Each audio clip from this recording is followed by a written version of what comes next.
Bonjour à tous et bienvenue sur Spotlight. Bonjour et bienvenue à toi Moustique. Merci Manuela et bonjour à tous les téléspectateurs. Merci d'avoir répondu présent et positivement à notre invitation. C'est normal, le plaisir est toujours partagé, contagieux et réciproque lorsqu'on est appelé par la télé, surtout qu'on sait que tous ceux qui nous regardent là font de nous ce que nous sommes. Donc automatiquement on a leur service. Et si vous te voyez, non, Donc voilà Moustique, vraiment nous sommes très contents de te recevoir aujourd'hui. Comme beaucoup le savent, Spotlight c'est vraiment l'émission des pionniers, l'émission des rêveurs, l'émission des entrepreneurs et de ceux qui se battent au quotidien pour leurs rêves et qui les accomplissent avec brio.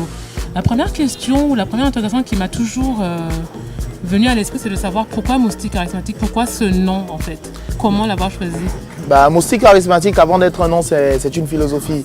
Donc Moustique avec de petits moyens et charismatique, faire des choses qui impactent. Donc Moustique Charismatique avec de petits moyens, on fait des choses qui impactent. Ça part de quoi? À l'époque, je faisais partie d'une troupe de théâtre, le Miroir de la Jeunesse, de la paroisse Marie Médiatrice d'Etoudi, c'est un quartier de Yaoundé, où on était soumis à une compétition, le prix de l'excellence jeunesse, c'était en 2005. Et étant donné que toutes les autres troupes qu'on devait affronter avaient des parrains et des coachs, nous on n'en avait pas. Du coup, le reste des équipes flippaient un peu. Donc moi, en tant que directeur artistique et metteur en scène tout le temps, j'étais là pour leur rappeler que non, vous savez qu'on n'a pas de coach, mais on peut. Nous sommes des moustiques charismatiques, donc avec des petits moyens qu'on a, on peut bousculer le truc. On allait en compétition, on a gagné, mais avec le fil du temps, parce que la pyramide dans l'art est très évidente. On est très nombreux à la base et très petits au sommet. Il y en a qui ont quitté le navire, je suis resté seul et j'ai décidé d'adopter cette philosophie-là.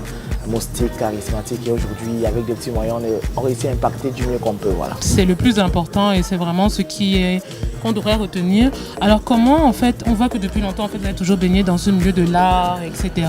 Comment vous en êtes arrivé là? Est-ce que ça s'est fait naturellement ou vous avez eu un déclic au niveau de la famille? Moi, je dis généralement qu'on est artiste, on devient juste artiste professionnel. Je suis né humoriste, je suis devenu humoriste professionnel, mais le sens de l'humour, c'est quelque chose qui est génétique, c'est inné le sens de l'humour. Donc voilà, en tant que Camerounais déjà, quand on vit dans une société comme celle dans laquelle on vit, on a toujours le sens de l'humour. Mais maintenant, quand on voudrait en faire une profession et non plus une passion, ça devient tout autre chose. Donc ça part de la maison, avec les frères à la maison, blague, de la maison pour de la chambre pour le salon, du salon pour la cour du quartier, salle de classe, podium de kermesse, et puis ça s'enchaîne. Et voilà quoi. Donc c'est vrai que je n'ai pas véritablement fait d'école en la matière, l'école conventionnelle non, mais je me suis beaucoup documenté, j'ai lu sur internet, j'ai regardé des vidéos des autres pour essayer de voir quelle était la différence entre les différents styles, essayer de faire des recherches, faire des impressions de revues, d'articles écrits par d'autres humoristes et puis ça m'a permis d'avoir ce petit outillage professionnel et technique que j'ai. Ok, c'est intéressant. C'est surtout intéressant de voir que par rapport à ce que tu fais au quotidien, donc toi, ta personne et ton positionnement en tant que comédien, tu essayes d'apporter un plus sur la scène camerounaise pour les petits frères qui te regardent et qui aimeraient faire pareil. Notamment, on a pu remarquer les productions qui se font, que tu accompagnes. Comment ça se passe en fait au quotidien? J'ai compris que pour vivre éternellement, il faut avoir des descendants. Un parent qui vit sans avoir de progéniture vivra pour rien. Donc j'ai pensé que la lumière qui m'a été donnée par tous ceux qui me suivent aujourd'hui, il aurait fallu qu'à un certain moment, j'essaie de la restituer, de passer le flambeau. On ne demeure pas jeune éternellement.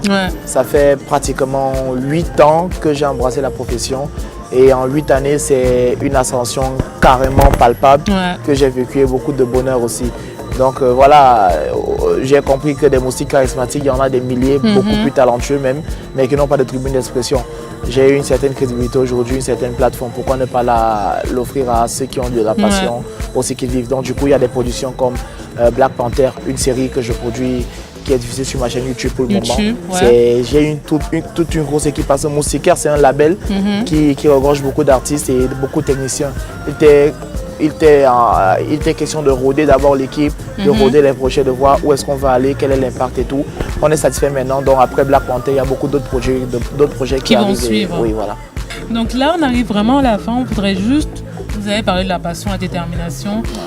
2-3 recommandations pour ces jeunes frères, ces jeunes sœurs qui nous regardent et qui sont intéressés par ce corps de métier-là. Il faut être responsable. Responsable, c'est poser des actes et les assumer. En Afrique, on a un gros problème, c'est on n'a pas de structure d'encadrement des génies. Voilà, les footballeurs, ils ont la chance, il y a des écoles de football. Et même là, ce ne sont pas les meilleurs qui réussissent.